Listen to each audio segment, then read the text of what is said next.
From the time we're young, we are conditioned to view selfishness as a moral flaw, yet the entire global economy runs on the exact opposite premise, the idea that looking out for number one is actually a virtue. This diagram illustrates a core pillar of classical economics, championed by early thinkers like Adam Smith and William Stanley Jevons. They built their theories around the rational man, a hypothetical person whose main goal is utility maximization.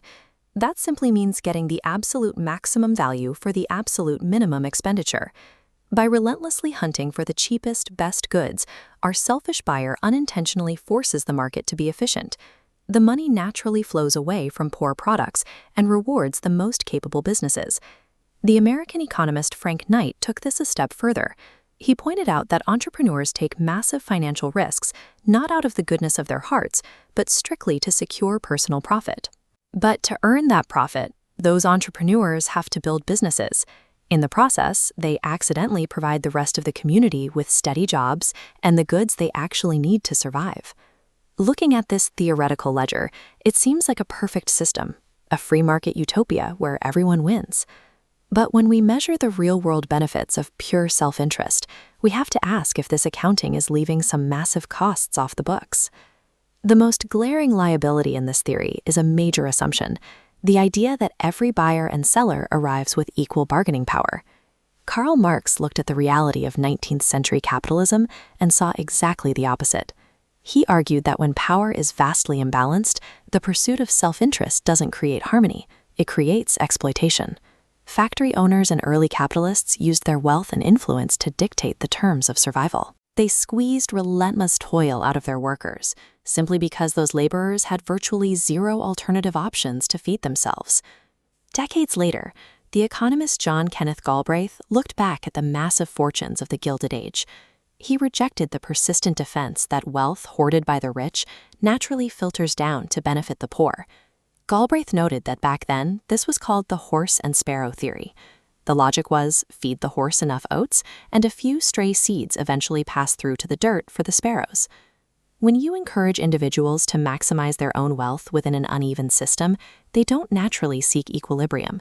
They consolidate their advantages to form monopolies, driving up inequality for everyone else.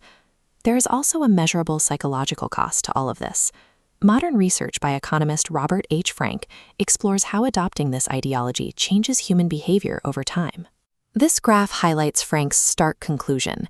He found a distinct correlation.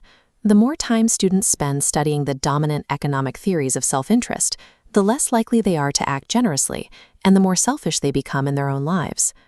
But before we condemn self-interest entirely, we have to look at the fierce counterargument, presented by libertarian economists like Milton Friedman.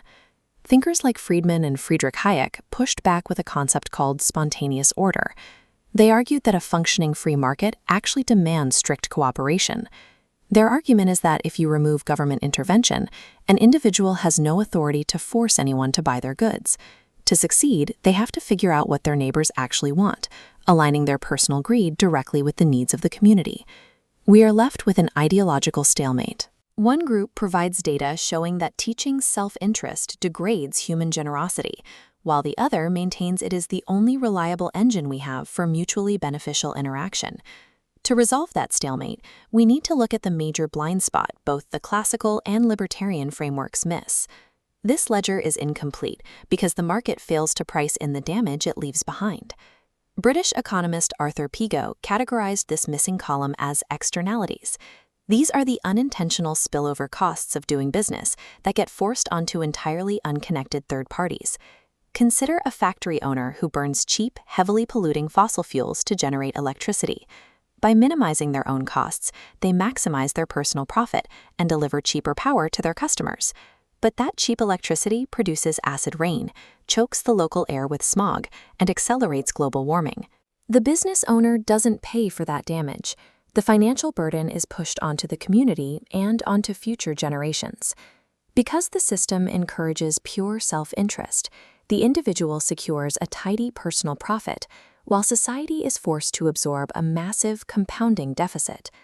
Self-interest is an undeniably efficient economic motor, but without an intentional framework to account for our impact on the vulnerable and our physical environment, Relying entirely on rational selfishness will eventually bankrupt the society that depends on it.